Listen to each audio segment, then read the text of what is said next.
Assalamualaikum warahmatullahi wabarakatuh. Perkenalkan, nama saya Yuni Handayani. Saya mahasiswi S3 dari Prodi Manajemen Pendidikan. Kali ini saya akan membuat video pembelajaran terkait tugas ujian akhir saya dari mata kuliah Pengembangan Manajemen Informasi dan Penjamin Mutu Pendidikan yang diampu oleh Bapak Dr. Dadang Zainuddin MSI. Berikut materi yang akan saya paparkan dengan judul TQM atau Total Quality Management. Apa itu Total Quality Management? Total Quality Management adalah suatu pendekatan manajemen yang berorientasi pada kualitas secara menyeluruh yang melibatkan semua anggota organisasi ya, dari pimpinan hingga staf paling bawah, dalam rangka mencapai kepuasan pelanggan melalui peningkatan mutu yang berkelanjutan. Nah, di sini TQM menekankan pada 3 prinsip utama, yaitu fokus pada pelanggan atau customer focus, dan kedua, keterlibatan semua pihak atau total employee involvement, yang ketiga, perbaikan berkelanjutan atau continuous improvement. TQM dalam konteks manajemen pendidikan adalah bahwa tujuannya untuk meningkatkan kualitas penyelenggaraan pendidikan secara menyeluruh melalui proses manajemen yang terstruktur dan kolaboratif. TQM dalam konteks manajemen pendidikan mempunyai tujuan antara lain yang pertama meningkatkan kepuasan peserta didik, orang tua, masyarakat, dan pemangku kepentingan lainnya. Yang kedua, mengoptimalkan proses belajar mengajar, dan yang ketiga, meningkatkan efisiensi dan efektivitas layanan pendidikan.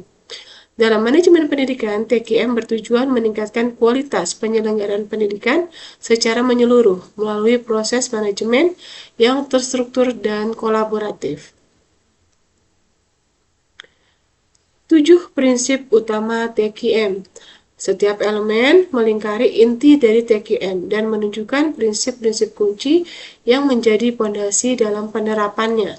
Nah, 7 prinsip utama TQM antara lain yang pertama adalah customer focus, yang kedua leadership driven, yang ketiga involvement of people, yang keempat process approach, yang kelima system approach to management, yang keenam continual improvement, yang ketujuh factual approach to decision making. Nah, di sini akan saya berikan penjelasan bahwa yang pertama adalah leadership driven atau kepemimpinan penggerak mutu. Maknanya adalah kepemimpinan menjadi penggerak utama budaya mutu dalam organisasi pendidikan. Penerapannya di sekolah adalah nomor 1. Kepala sekolah itu harus memiliki visi yang jelas dan inspiratif. Dan kedua, tentu saja menjadi role model dalam budaya mutu. Yang ketiga, menetapkan nilai-nilai mutu yang menjadi pedoman bersama. Yang keempat, membangun motivasi dan sinergi dalam tim guru dan staf. Yang kelima, mendorong partisipatif aktif semua warga sekolah. Yang kedua, involvement of people atau keterlibatan seluruh warga sekolah. Maknanya bahwa semua anggota organisasi harus dilibatkan secara aktif dalam proses peningkatan mutu. Penerapannya di sekolah adalah yang pertama, baik guru, staf, siswa, orang tua ikut berkontribusi langsung dalam kegiatan sekolah.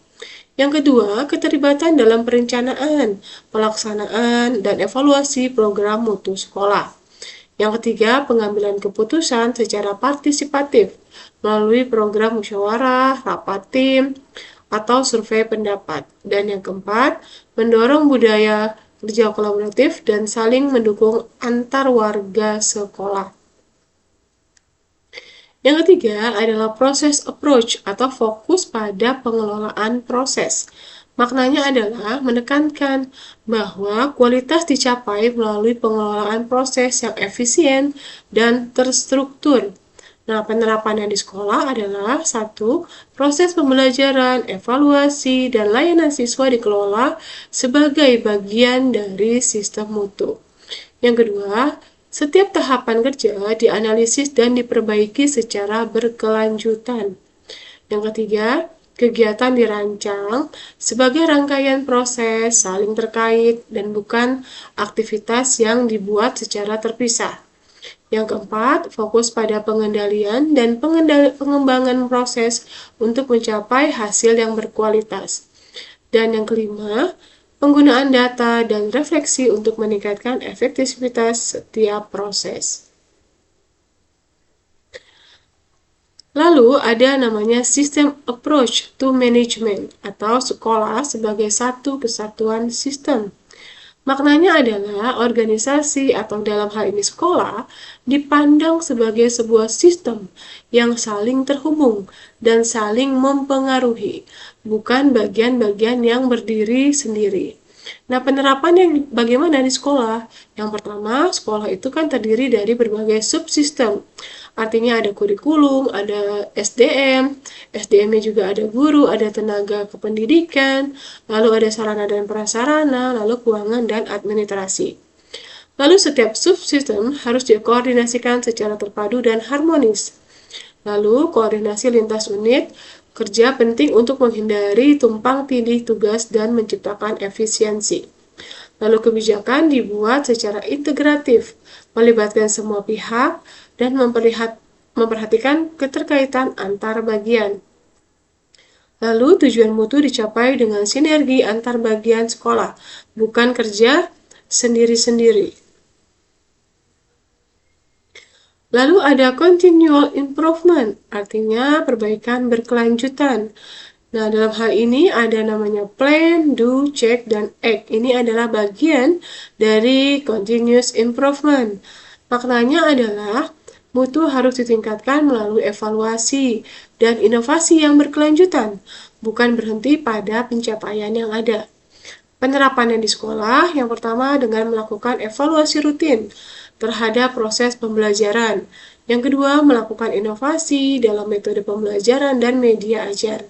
Yang ketiga, perbaikan kurikulum secara berkala sesuai kebutuhan siswa dan perkembangan zaman.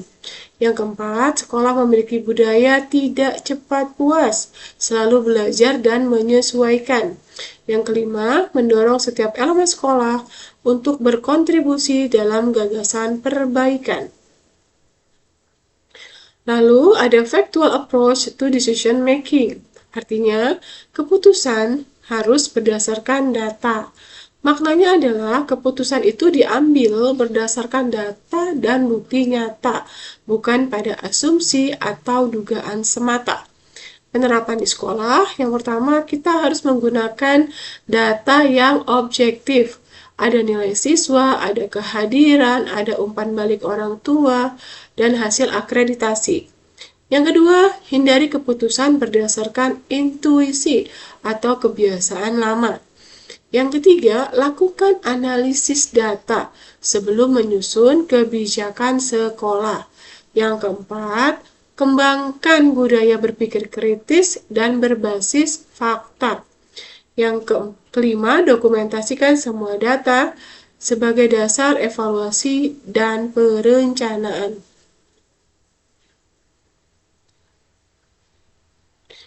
Lalu ada namanya customer focus atau fokus pada siswa, orang tua, dan masyarakat. Maknanya adalah kepuasan pelanggan. Di sini adalah yang utama. Yang termasuk pelanggan dalam sekolah adalah siswa, ada orang tua, ada masyarakat.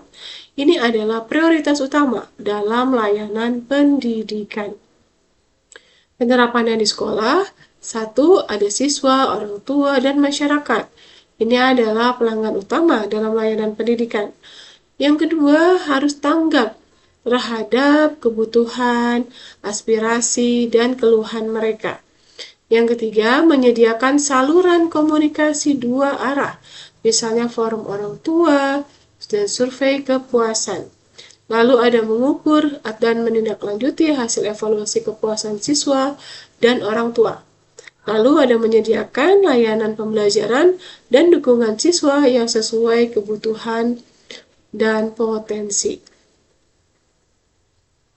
Contoh penerapan TQM di sekolah, dalam hal ini adalah sekolah yang berhasil naik akreditasinya karena telah menerapkan TQM.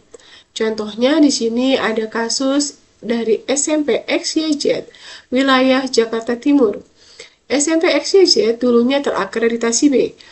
Setelah menerapkan prinsip-prinsip TQM selama 2 tahun, lalu menghasilkan yang pertama bahwa kepala sekolah menyusun visi mutu, mengadakan pelatihan TQM untuk semua guru. Lalu yang kedua, dibentuk tim penjaminan mutu internal yang melakukan evaluasi tim secara rutin terhadap pembelajaran dan administrasi. Yang ketiga, sekolah melakukan refleksi dan analisis SWOT berkala, lalu memperbaiki kelemahan dan rencana tindakan. Yang keempat, data nilai siswa, kehadiran, kepuasan orang tua, dan capaian ekstrakurikuler dikumpulkan dan dianalisis secara sistematis. Lalu hasilnya, pada akreditasi terbaru, sekolah naik menjadi akreditasi A dan masuk nominasi dalam sekolah penggerak. Nah, berarti di sini TQM mendorong sekolah untuk bersikap sistematis, reflektif, dan berbasis data dalam meningkatkan mutu. Nah, namun TQM juga memiliki tantangan dalam pelaksanaannya. Apa saja tantangannya pada saat mengimplementasikan TQM di dunia pendidikan? Yang pertama, budaya mutunya belum tumbuh. Artinya sekolah belum terbiasa dengan evaluasi dan perbaikan secara berkelanjutan, dan mutu belum menjadi nilai bersama. Yang kedua, kepemimpinan yang kurang mendukung. Di sini, kepala sekolah belum menjadi motor penggerak mutu. Kedua, minimnya visi dan teladan dalam penerapan TQM. Yang ketiga, keterbatasan data dan sistem informasi. Pengambilan keputusan masih berdasarkan intuisi. Lalu belum ada sistem data yang terintegrasi dan akurat. Yang keempat, pelibatan stakeholder yang sangat minim, di mana guru, siswa, dan orang tua kurang dilibatkan. Tidak ada forum partisipatif dalam pengambilan keputusan mutu. Lalu strategi apa untuk mengatasi tantangan dari TQM ini? Tentu ada strategi untuk mengatasinya. Yang pertama adalah melalui pelatihan dan workshop. Tingkatkan pemahaman tentang TQM untuk guru dan staf. Lalu bentuk tim mutu internal. Yang kedua, kepemimpinan transformasional. Kepala sekolah sebagai role model mutu. Yang kedua, bangun visi bersama dan dorong inovasi. Yang ketiga, digitalisasi sistem mutu dengan menggunakan e-monitoring dan feedback, pengambilan keputusan berbasis data. Yang keempat, kolaborasi eksternal dengan melibatkan pengawas, akademisi, dan mitra sekolah, serta dapatkan pendampingan dan praktiklah yang terbaik. Evaluasi dan indikator keberhasilan TQM di sekolah dapat dilihat dari yang pertama, naiknya hasil akreditasi tentunya.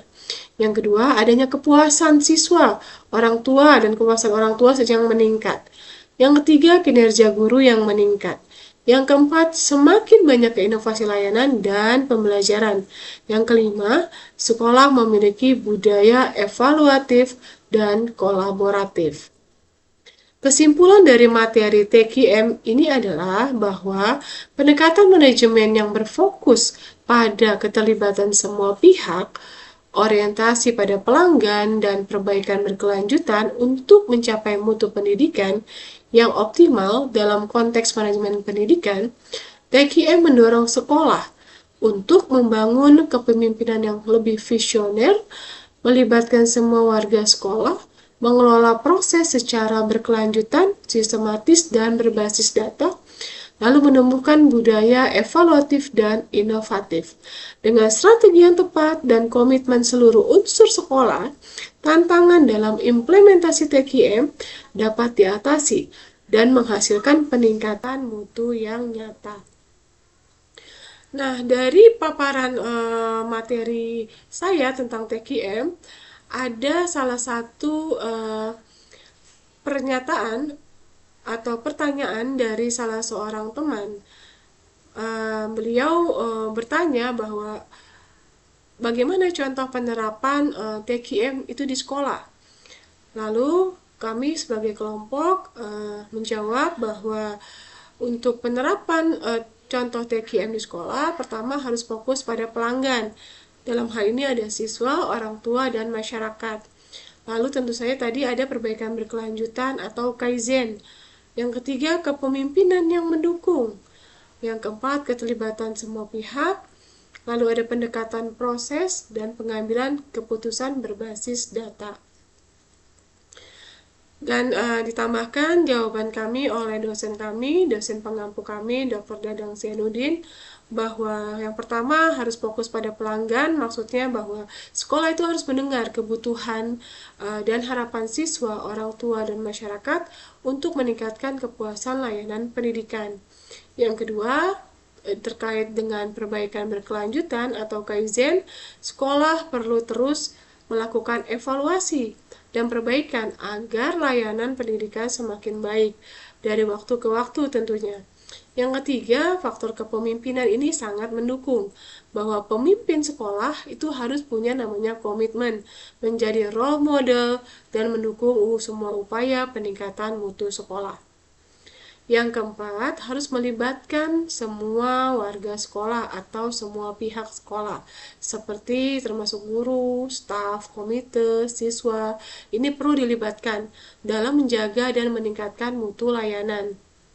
Yang kelima, adanya pendekatan proses. Setiap layanan dan kegiatan sekolah harus memiliki prosedur yang jelas, terstandar, dan saling terhubung untuk hasil yang optimal.